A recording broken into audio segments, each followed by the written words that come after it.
എങ്ങനെയാണ് പ്രാർത്ഥിക്കേണ്ടത്? യേശു ഇപ്രകാരം പഠിപ്പിച്ചു. മത്തായി എഴുതിയ സുവിശേഷത്തിൽ 6:6-15. നീയോ പ്രാർത്ഥിക്കുമ്പോൾ അറയിൽ കടന്ന് വാതിൽ അടച്ച് രഹസ്യത്തിലുള്ള നിൻ്റെ പിതാവിനോട് പ്രാർത്ഥിക്കുക.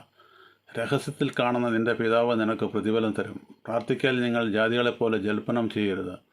അതിഭാഷണത്താൽ ഉത്തരം കിട്ടുമെന്നല്ലോ അവർക്ക് തോന്നുന്നത്. അവരോട് തുല്യരാകരുത്. നിങ്ങൾക്കാവശ്യമുള്ളത് ഇന്നതെന്ന് നിങ്ങൾ യാചിക്കും മുമ്പേ നിങ്ങളുടെ പിതാവ് അറിയുന്നല്ലോ. നിങ്ങൾ ഈ വണ്ണം പ്രാർത്ഥിപ്പീൻ. സ്വർഗസ്ഥനായ ഞങ്ങളുടെ പിതാവേ, അങ്ങയുടെ നാമം വിസ്തീകരിക്കപ്പെടുവാണമേ. അങ്ങയുടെ രാജ്യം വരണമേ. അങ്ങയുടെ ഇഷ്ടം സ്വർഗത്തിലെ പോലെ ഭൂമിയിലുമാകണമേ.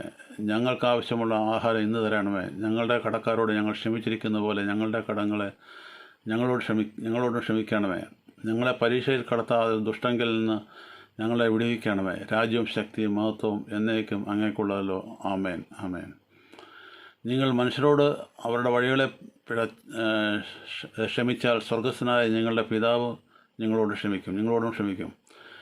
നിങ്ങൾ മനുഷ്യരുടെ പിഴകളെ ക്ഷമിക്കാഞ്ഞാലോ നിങ്ങളുടെ പിതാവ് നിങ്ങളുടെ പിഴകളെയും ക്ഷമിക്കുകയില്ല. ആമേൻ, ആമേൻ.